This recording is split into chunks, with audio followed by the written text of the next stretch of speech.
Bonjour à toutes et à tous, c'est Charles de la chaîne Ami Consulting et on se retrouve aujourd'hui pour un tout nouveau tutoriel afin de vous expliquer ce que sont que le SEO, le SEA, le SMO et le SEM. Alors ne vous inquiétez pas, je sais bien que ça fait beaucoup d'acronymes d'un coup, mais vous allez voir que c'est très simple. Alors pour commencer, nous parlerons du SEO qui veut dire Search Engine Optimization ou optimisation sur moteur de recherche en français. Le SEO est le fait d'optimiser un site internet et son environnement pour les moteurs de recherche. Plus communément appelé référencement naturel, son but est d'augmenter la qualité, la compréhension, mais surtout la visibilité d'un site internet lors des recherches des utilisateurs. En effet, ce sont les moteurs de recherche qui classent notre site internet en fonction de plusieurs critères. Il serait donc intéressant de voir sur quels facteurs agir pour améliorer notre référencement auprès des moteurs de recherche. Il faut savoir qu'il y a 3 principaux piliers sur lesquels on peut agir dans le domaine du SEO. Le premier étant l'optimisation sémantique, c'est-à-dire le contenu. Donc il faudra écrire avant tout pour vos utilisateurs, ce qui nécessitera de se mettre à leur place. Vous devrez aussi essayer d'anticiper et de répondre à leurs questions en y répondant dans vos articles, ce qui aura pour effet de ramener du trafic sur votre site internet juste par le fait d'avoir anticipé le comportement de vos utilisateurs. A savoir que le titre et sa métadescription ne doivent pas être négligés car c'est un élément pouvant générer beaucoup de trafic. Il est d'ailleurs conseillé de mettre une question que vos clients vous posent habituellement. De ce fait, les gens qui cliqueront sur votre site auront d'autant plus de chances d'être intéressés par votre offre. N'hésitez pas à chercher les meilleurs mots-clés avec des outils tels que Ubersuggest qui vous donneront des indications sur les meilleurs mots-clés à utiliser en fonction de votre domaine. Passons maintenant au deuxième pilier qui n'est autre que la technique. La technique prend en compte l'optimisation de l'interface utilisateur, l'optimisation de la mise en cache et de la compression des fichiers HTML et CSS, ou encore de la réduction du poids des images. Ceci n'étant que des exemples, bien entendu, il y en a bien d'autres. Il est aujourd'hui primordial d'avoir un site mobile first, c'est-à-dire 100% responsive, qui garantit à l'utilisateur un confort d'utilisation, qu'il soit sur mobile, tablette ou ordinateur, et ceci aura également un très grand impact dans le référencement de votre site internet. Et enfin le dernier pilier du SEO, à savoir la notoriété. Elle représente la popularité de votre site internet qui est mesurée en fonction du nombre de liens extérieurs renvoyant vers une des pages de votre site internet tout en prenant en compte sa pertinence. C'est-à-dire qu'il vaut mieux avoir plus de liens venant de sites spécialisés dans votre domaine qui renvoient vers votre site internet plutôt que d'avoir une multitude de liens venant de sites n'ayant rien à voir avec votre secteur d'activité. Et c'est ce qu'on appelle les backlinks, mais vous pouvez aussi inviter les utilisateurs à interagir avec des boutons ou des liens renvoyant vers différentes pages de votre site internet sur lesquelles ils sont déjà. Cela permet de garder les utilisateurs sur le site qui eux sont appelés des internal links. En définitive, les objectifs du SEO sont d'attirer des visiteurs qualifiés sur votre site web, d'arriver dans les premiers résultats de Google et d'avoir de nouveaux prospects et clients, ce qui vous permettra ainsi d'augmenter votre chiffre d'affaires. Et voici maintenant 4 points essentiels à retenir dans le domaine du SEO. Premièrement, il faut veiller à anticiper le comportement des utilisateurs en utilisant les meilleurs mots-clés possibles.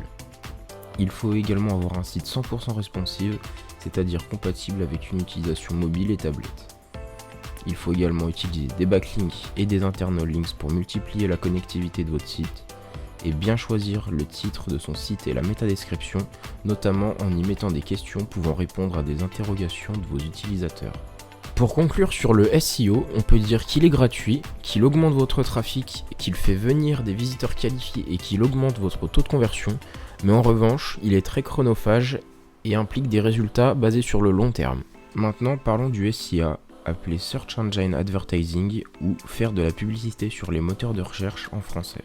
Pour commencer, je vais vous parler de Google AdWords qui est encore pour le moment le meilleur outil permettant de faire de la publicité en ligne. Il existe des sites internet qui vont vous permettre d'analyser les meilleurs mots-clés comme par exemple Google Trends ou Ubersuggest. En effet, Google vous permet de faire de la publicité sur internet de différentes manières. Premièrement, vous pouvez faire une annonce textuelle, notamment concernant la promotion d'un site internet ou d'un produit correspondant à une recherche Google. Vous avez aussi l'annonce responsive qui permet d'assurer une bonne lecture de votre annonce peu importe le support internet utilisé. Vous avez également l'annonce illustrée et l'annonce vidéo afin de pouvoir y placer du contenu visuel ou encore la possibilité de promouvoir directement une application avec un bouton de téléchargement intégré ou encore de faire une annonce shopping via le shop Google. Cependant, avant toute chose, si votre annonce est destinée à la promotion d'un site internet de e-commerce par exemple, assurez-vous d'abord que votre site soit performant dans le sens où les fiches produits sont bien rédigées, avec une expérience utilisateur confortable et assez de call to action pour convertir les ventes. Parlons maintenant du budget. Si vous êtes une entreprise avec peu de moyens à investir dans la publicité en ligne, il faudra avoir une réflexion à propos de la cible visée qui devra être parfaitement définie afin d'être le plus efficace possible.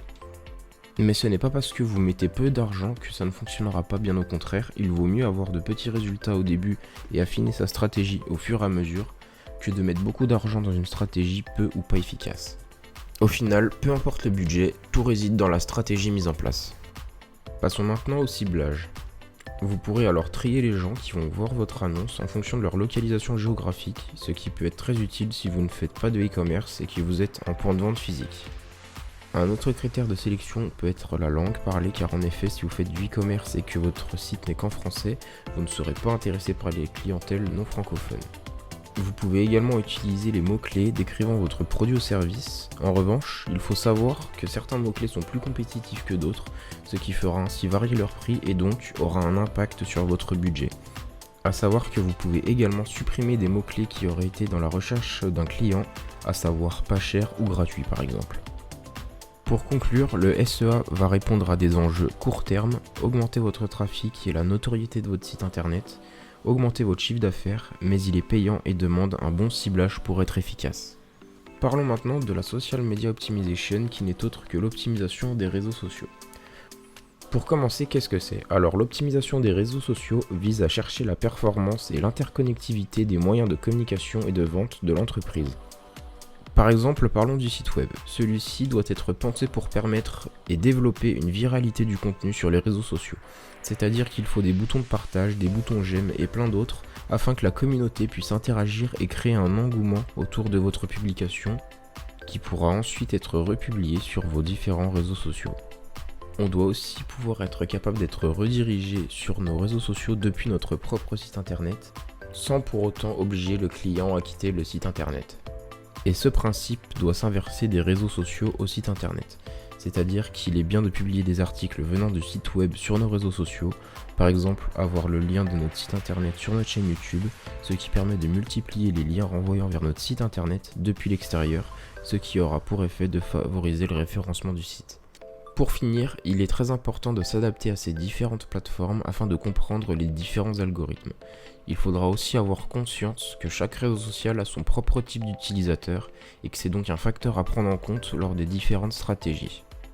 En effet, il vaut mieux allouer 100% d'un budget à une stratégie fiable et étudiée que de vouloir découper son budget pour pouvoir être présent sur tous les réseaux sociaux. Pour finir, le SEA, le SEO et le SMO forment le Search Engine Marketing, à savoir le SEM, qui est tout simplement un mix de ces trois leviers qui vous permettront à coup sûr d'augmenter votre notoriété sur Internet. Et nous sommes donc arrivés à la fin de ce tutoriel, j'espère qu'il vous aura plu et qu'il vous aura été utile. Si c'est le cas, n'hésitez pas à liker la vidéo et à la partager, et je vous dis à bientôt pour un nouveau tutoriel.